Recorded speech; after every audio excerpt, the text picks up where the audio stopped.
Welcome back, viewers. So today we are going to discuss about the anatomy of axilla. So as you all know, axilla is a pyramidal shaped space which is actually present between the upper part of the arm and the chest wall. So it has got an apex, it has got a base, and it has got four walls. It has got an anterior wall, posterior wall, medial wall, and a lateral wall. So actually in today's presentation, because it is difficult for us to understand axilla without the diagrams, I am going for a PPT presentation. So let us continue. So as I told you previously, this is the axilla. It is a part which is present in between the upper part of the arm and the chest wall. So we'll go with the introduction. Introduction of the axilla is, it is a truncated pyramidal space, as I told you, which is present between the upper part of the arm and the chest wall. So this part is what we are actually calling as the axilla.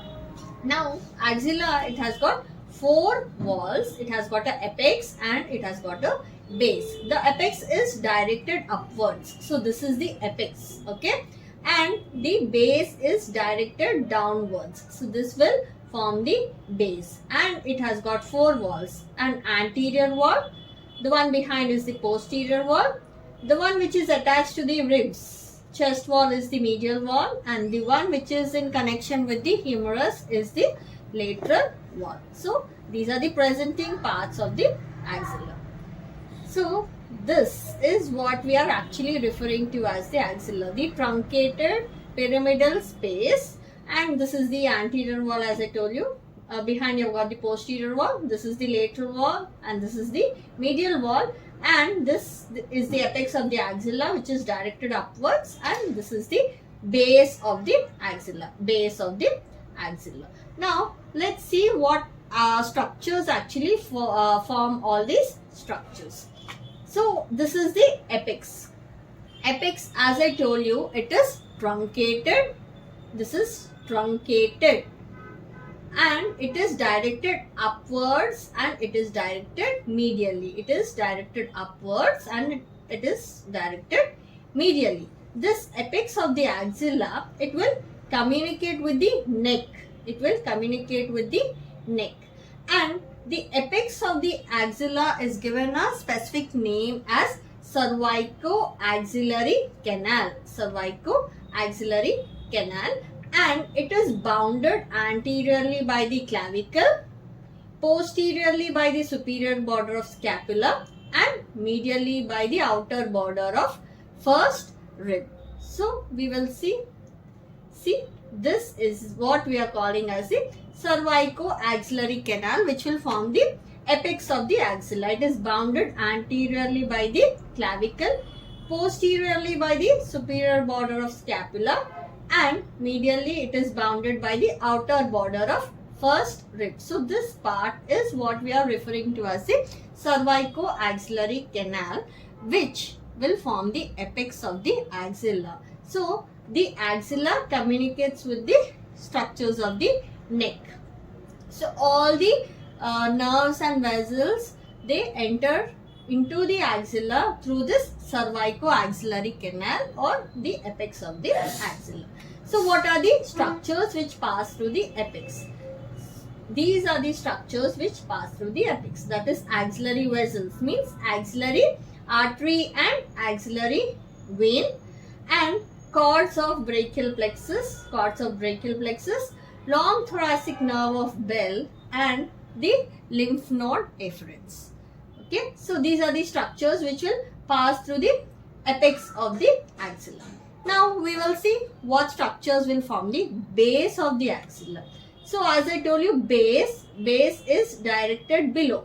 So this is what we are calling as the base of the axilla. So axilla is actually present like this. Apex is present here towards the neck, and this is the base. This forms the base of the axilla. It has got a concavity which is directed below, and it is bounded anteriorly by the anterior axillary fold, posteriorly by the posterior axillary fold, medially by the chest wall and laterally by the upper part of the arm. Okay. So anteriorly by the anterior axillary fold, posteriorly by the posterior axillary fold, medially by the chest wall and laterally by the arm. So this anterior axillary fold is found by the pectoralis major. So this base which is actually there, this base, it is formed by the skin, superficial fascia and deep fascia of this region. The deep fascia of this region is thickened here to form the axillary fascia. It is called as axillary fascia, which will extend between the anterior and posterior axillary folds. As I told you, anterior axillary fold is formed by the pectoralis major and posterior axillary fold is formed by the latissimus dorsi and teres major. Now, how is this concavity of the base maintained? So this is maintained by the suspensory ligament of the axilla, which is formed by the downward extension of the clavipectoral fascia. Okay. So clavipectoral fascia, after it encloses the pectoralis minor, from the lower part of pectoralis minor, it will continue as the suspensory ligament of the axilla, which will help to maintain this dome of the axilla. Okay. So next, what muscles will form the anterior wall? So here, this is the location where the axilla is located. Okay. So anterior wall is formed by pectoralis major. So we have removed the pectoralis major to see the remaining structures. Second one is pectoralis minor, subclavius muscle and the clavipectoral fascia. So structures forming the anterior wall are pectoralis major, pectoralis minor, subclavius muscle and the clavipectoral fascia and clavicle. Okay. So these are the structures which are forming the anterior wall. So this one which you are able to see, that is the posterior wall. This is the lateral wall and this is the medial wall. Okay. We will see what are the structures forming the remaining walls. So anterior wall is clear now. It is formed by pectoralis major, minor, subclavius and clavipectoral fascia. Now moving on, posterior wall. Posterior wall, a part of the posterior wall is visible here in this diagram. This part, this is formed by the subscapularis muscle and teres major and latissimus dorsi. So for this we are having a look at the posterior view to understand better. So it is formed by the subscapularis, teres major and latissimus dorsi. So we have removed all the muscles of the anterior wall to see the muscles of the posterior wall. So these three muscles are forming the posterior wall. Next, what forms the medial wall? So this is forming the medial wall. So what are the structures forming the medial wall? The upper four ribs with their intercostal muscles and serratus anterior. So this is the serratus anterior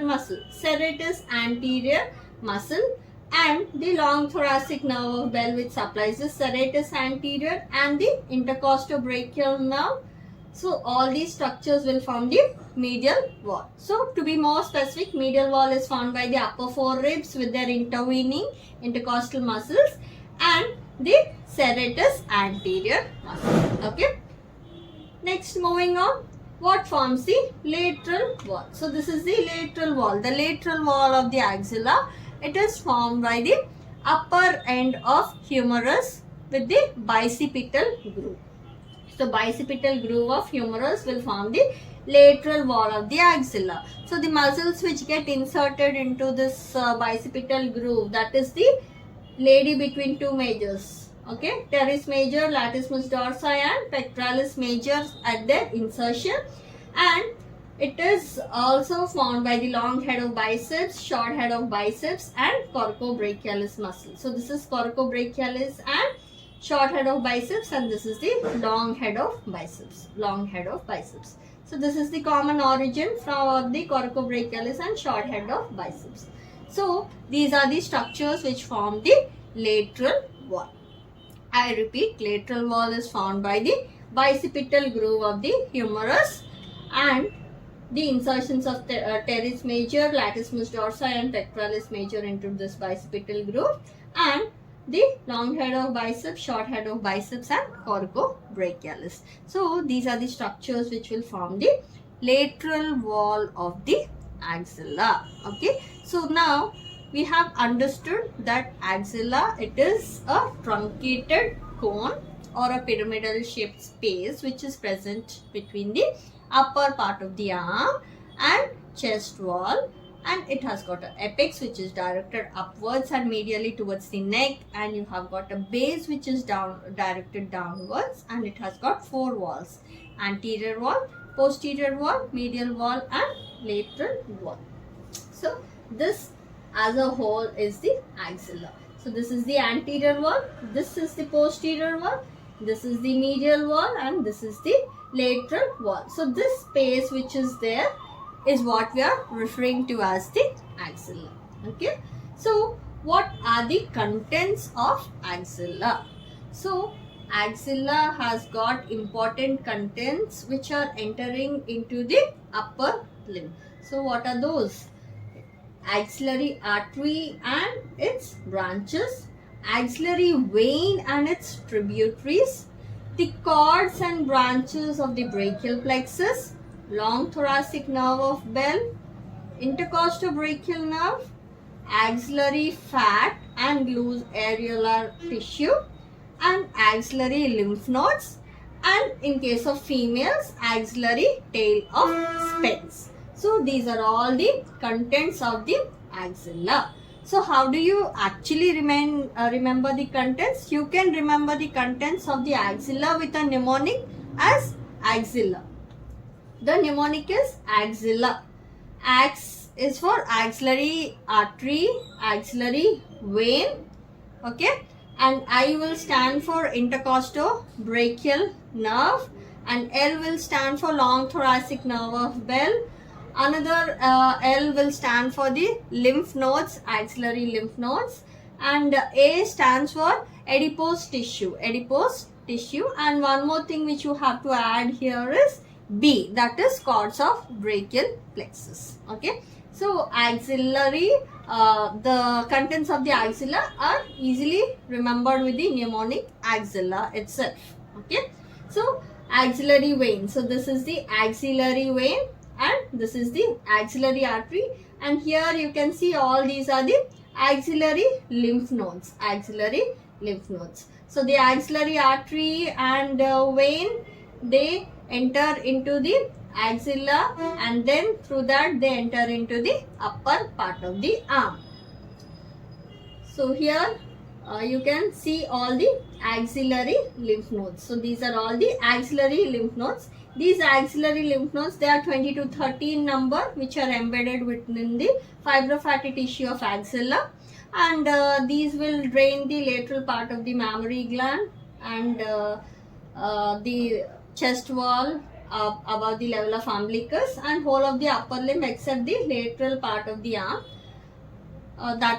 those lymph nodes which will actually follow the cephalic vein, except that remaining part of the upper limb will drain into the axillary group of lymph nodes. So if you want a detail about the axillary group of lymph nodes, you can please refer to my video on the lymphatic drainage of upper limb. Okay, in that I have mentioned about the axillary lymph nodes. So these are all the axillary lymph nodes. These are how they are located, and these are the divisions of axillary lymph nodes. So that is about the total boundaries of axilla and its contents. So hope you all have enjoyed the presentation, and those of you who haven't yet subscribed to my channel, please subscribe to my channel and support the channel. Thank you all for watching.